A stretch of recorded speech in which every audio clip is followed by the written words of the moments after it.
Halo teman-teman, saat ini saya akan membahas materi dari mata kuliah Biokimia 1 tentang karbohidrat. Dan terlebih khusus, saya akan membahas tentang soal-soal dan jawaban yang berkaitan dengan materi karbohidrat. Soal yang pertama. Apa yang dimaksud dengan karbohidrat? Jawabannya, karbohidrat, hidrat dari karbon, hidrat arang, atau sakarida dari bahasa Yunani sakcharon berarti gula, adalah segolongan besar senyawa organik yang paling melimpah di bumi. Sedangkan secara umum, definisi karbohidrat adalah senyawa organik yang mengandung atom karbon, hidrogen, dan oksigen, dan pada umumnya unsur hidrogen dan oksigen dalam komposisi menghasilkan H2O. Sedangkan secara biokimia, karbohidrat adalah polihidroksil aldehida atau polihidroksil keton atau senyawa yang menghasilkan senyawa-senyawa ini bila dihidrolisis. Soal yang kedua. Bagaimana rumus umum karbohidrat? Jawabannya, rumus umum untuk karbohidrat adalah CxH2OY. Meskipun harus diingat bahwa ini hanyalah rumus umum. Ada berbagai pengecualian untuk hal ini yang akan kita lihat. Mari kita lihat asam asetat yang merupakan CH3COOH. Sekarang, meskipun ini sesuai dengan formula umum karbohidrat yaitu CxH2OY, kita tahu bahwa asam asetat bukan karbohidrat. Formaldehida HCHO juga termasuk dalam kategori rumus umum ini, tetapi juga bukan karbohidrat.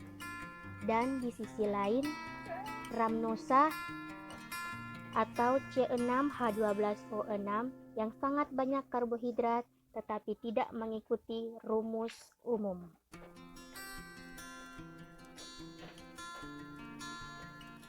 Soal yang ketiga. Jelaskan klasifikasi karbohidrat. Jawabannya, klasifikasi karbohidrat terdiri dari 1. Monosakarida merupakan karbohidrat paling sederhana karena molekulnya hanya terdiri atas beberapa atom C dan tidak dapat diuraikan dengan cara hidrolisis menjadi karbohidrat lain. Monosakarida dapat dibagi menurut jumlah atom karbon yang dimiliki. Triosa atau 3 karbon, tetrosa atau 4 karbon, pentosa atau 5 karbon, heksosa atau 6 karbon. Monosakarida yang penting adalah gula yang mempunyai 6 karbon atau heksosa.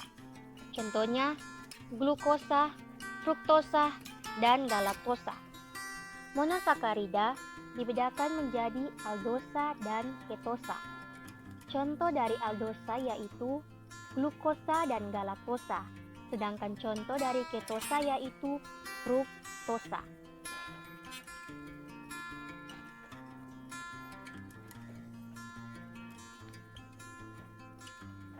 Yang kedua, disakarida.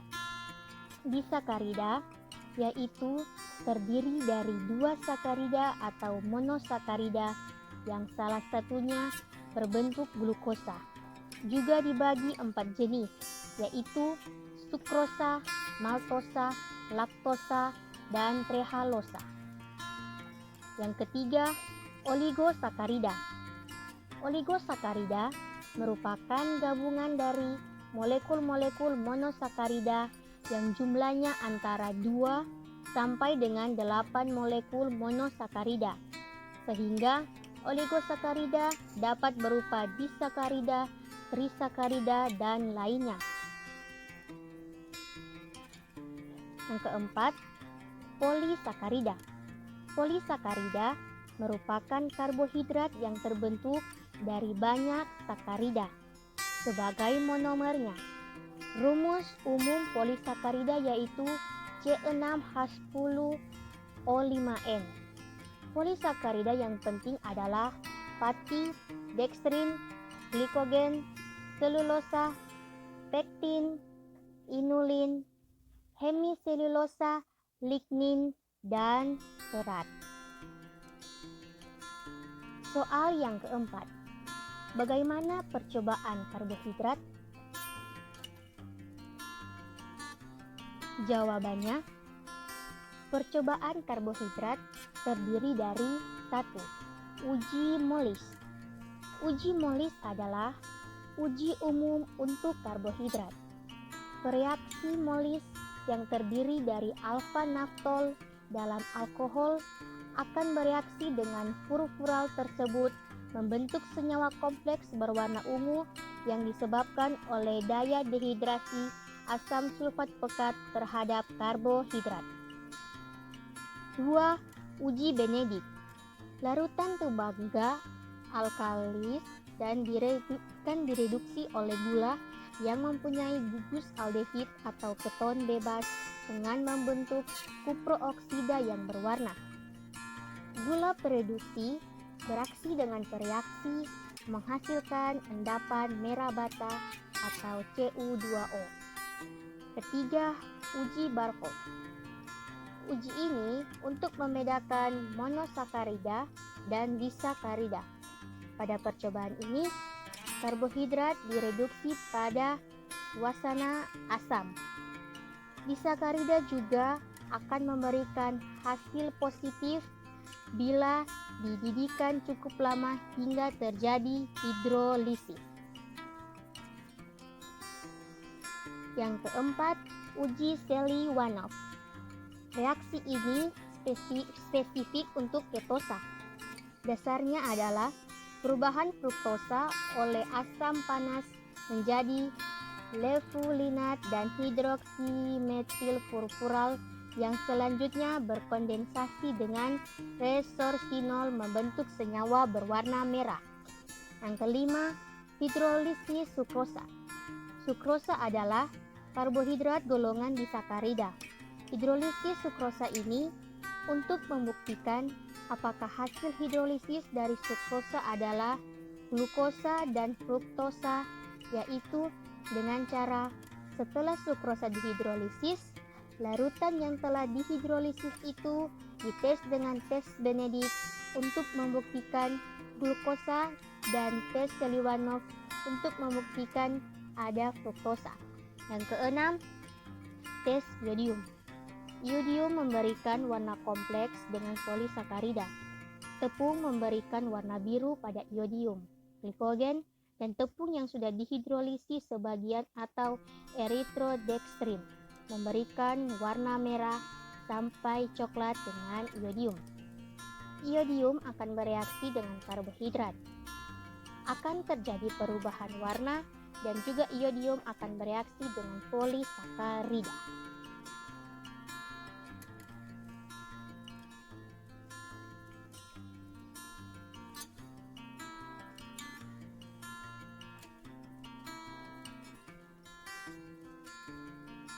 Soal yang kelima. Jelaskan secara singkat langkah-langkah dalam metabolisme karbohidrat. Jawabannya, 1. Glikolisis yaitu di mana glukosa di metabolisme menjadi pirufat aerob menghasilkan energi 8 ATP atau laktat anaerob menghasilkan 2 ATP. Yang kedua, glikogenesis yaitu proses perubahan glukosa menjadi glikogen. Di Hepar atau hati berfungsi untuk mempertahankan kadar gula darah, sedangkan di otot bertujuan untuk kepentingan otot sendiri dalam membentukkan energi. Yang ketiga, glikogenolisis, yaitu proses perubahan glikogen menjadi glukosa atau kebalikan dari glikogenesis. Jalur pentosa fosfat yaitu hasil ribosa untuk sintesis nukleotida, asam nukleat dan ekuivalen reduksi NADPH atau biosintesis asam lemak dan lainnya. Yang kelima, gluconeogenesis adalah senyawa non-karbohidrat atau pirufat asam laktat, gliserol, asam amino, glukogenik menjadi glukosa. Yang keenam, triosa fosfat yaitu bagian glycerol dari starch atau lemak. Yang ketujuh, pirufat, senyawa antara siklus Krebs untuk sintesis asam amino asetil-CoA untuk sintesis asam lemak kolesterol dan steroid.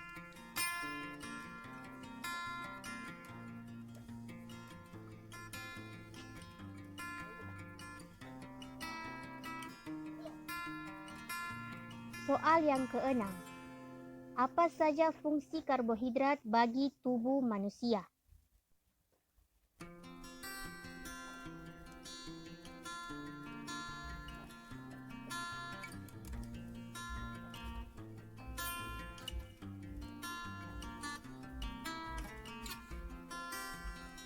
Jawabannya, fungsi utama karbohidrat adalah nutrisi energi. Tetapi ada juga hal lain yang berkaitan dengan pengendalian berat badan. Biasanya, seseorang yang melakukan penurunan berat badan akan menghindari berbagai macam yang berhubungan dengan karbohidrat karena akan menimbun lemak yang berlebih.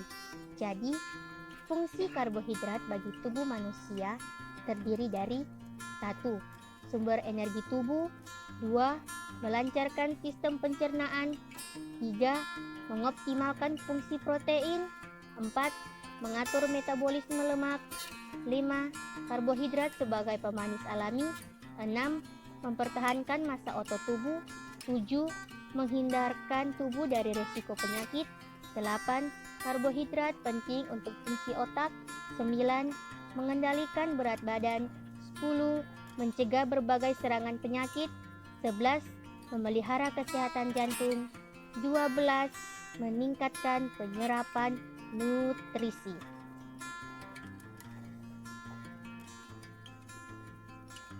Soal yang ketujuh, jelaskan 4 jenis disakarida.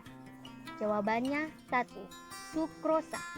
Sukrosa dinamakan juga gula tebu bit karena secara komersial gula yang banyak digunakan di Indonesia dibuat dari tebu. 2. Maltosa. Maltosa atau gula malt tidak dapat bebas di alam karena maltosa terbentuk pada setiap pemecahan pati seperti yang terjadi pada tumbuh-tumbuhan bila benih atau bijian kecambahan, sedangkan pada usus manusia terjadi pencernaan pati. 3. Laktosa. Laktosa atau gula susu hanya terdapat dalam susu terdiri dari atas 1 unit glukosa dan 1 unit galaktosa. Kadar galaktosa pada susu sapi adalah 6,8 gram per 100 ml, sedangkan pada susu ibu atau ASI 4,8 gram per 100 ml. Banyak orang, terutama yang kulit berwarna atau termasuk orang Indonesia, tidak tahan terhadap susu sapi karena kekurangan enzim laktase.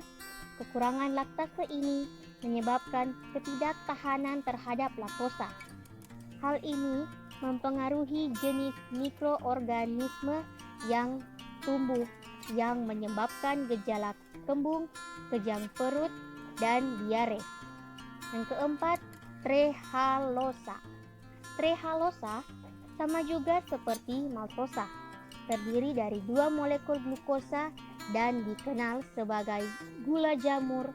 Akan tetapi, trehalosa ini terdiri dari jamur yang kering sebanyak 15%.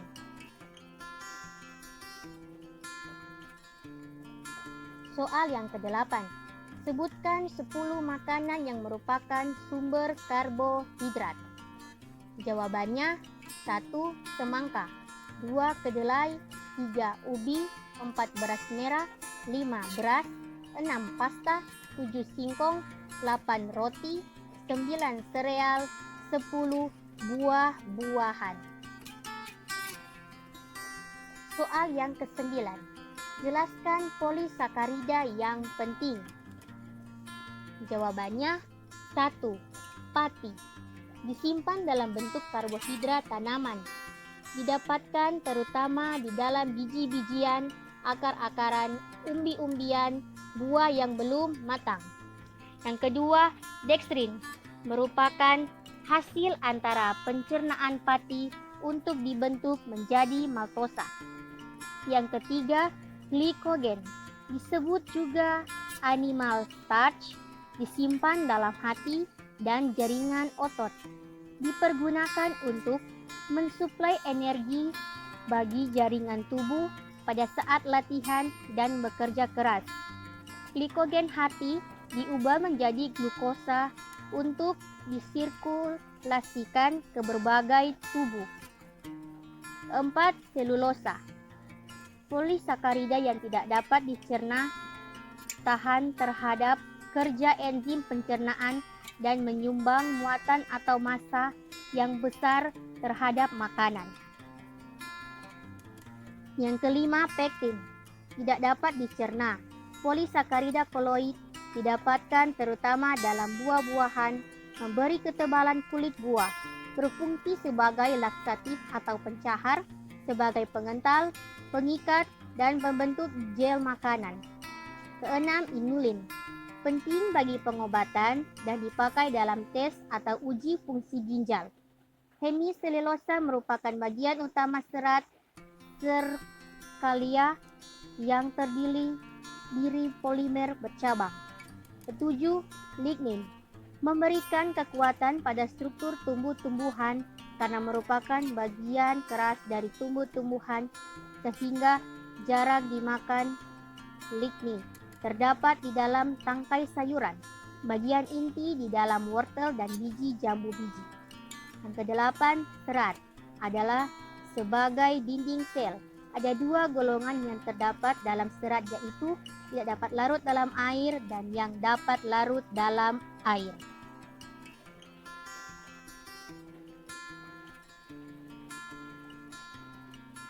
Soal yang ke-10. Apa saja jenis penyakit yang diakibatkan karena kekurangan karbohidrat dan kelebihan karbohidrat? Jawabannya A. Kekurangan karbohidrat, yaitu 1. Marasmus, 2. Kekurangan kalori dan protein atau KKP, 3. Hipoglikemia. B. Kelebihan karbohidrat, yaitu 1. Diabetes mellitus, 2. Obesitas, 3. Jantung koroner. Sekian pembahasan tentang soal-soal dan jawaban yang berkaitan dengan karbohidrat. Terima kasih.